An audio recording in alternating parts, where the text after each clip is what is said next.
Hi, I'm Jamie Gutierrez from Filmmakers, and these are amazing Hollywood visual effects done so well that sometimes you don't even realise you've just seen them.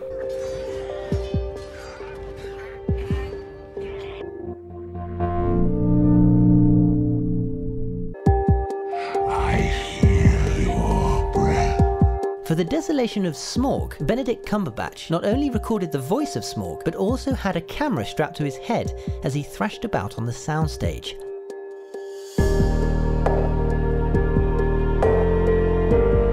Koba from The Dawn of the Planet of the Apes was a CGI version of actor Toby Kebbell, who acted out the bonobos part throughout.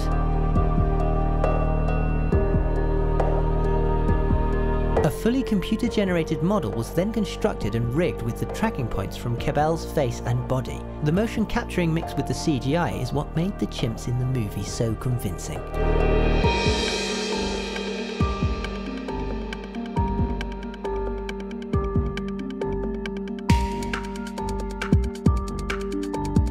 Game of Thrones! It's pretty obvious to everyone that Daenerys' dragons were actually CGI.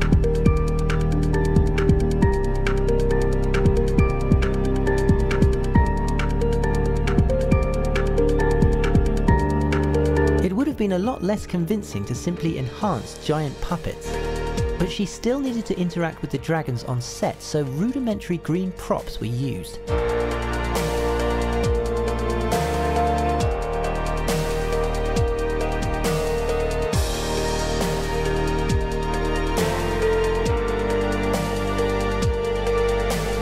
The same challenge was encountered on a much larger scale with the skeletons.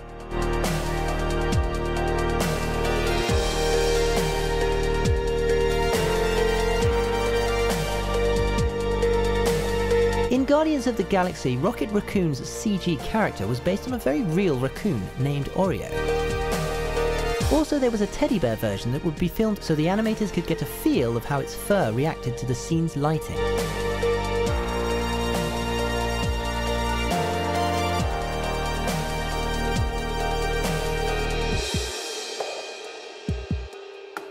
In many of Rocket's dialogue scenes, a speaker and microphone were strapped to an extra to give other actors something to react to.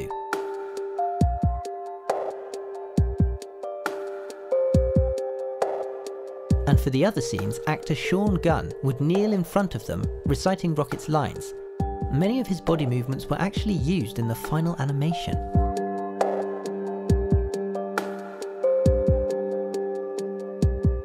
It's no surprise that Man of Steel is packed full of CGI. When your main character is expected to have super speed and fly around the skies, there's going to be some special effects involved. However, something that wasn't CGI was Henry Cavill's pecs, as the actor refused any digital touch-ups or enhancements to his body in his shirtless scenes. He also refused to take steroids to muscle up for the role, saying it would have been dishonest of him to use trickery while playing Superman, and he wanted to push his body to the limits to develop his physique into one that was worthy of the character. In X-Men Days of Future Past, Mystique was so much more complex than simply just putting Jennifer Lawrence in a blue suit. The actors' reels would have to transition seamlessly from one another. VFX artists added a system called Feathergroom, tracked virtually to Lawrence's blue skin, changing colour as the scales are flipped over. This system could be moved over her entire body like a ripple in water.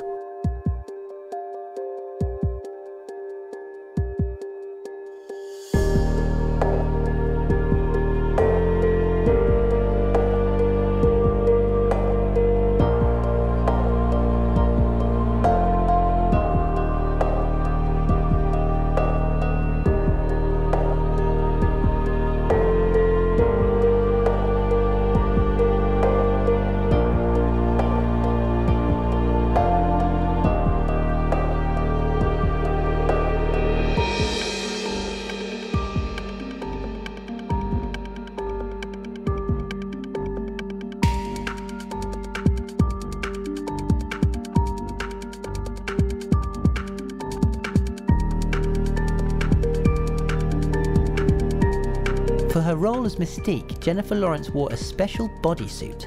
She had previously worn full-body prosthetics in X-Men First Class, but found that too uncomfortable.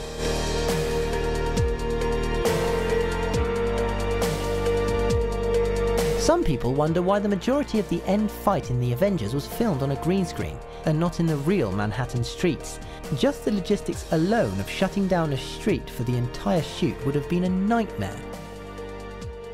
Not to mention having to add so much digital debris and matte paintings afterwards anyway, that the whole thing may as well have been CGI from the start. And so it was. Artists had to create cars, mailboxes, fire hydrants, traffic lights, concrete streets, cables, bars, you name it, they CG'd it. Thank you for watching, I hope you enjoyed this video. Please don't forget to like, subscribe and turn on notifications to receive updates on our latest videos.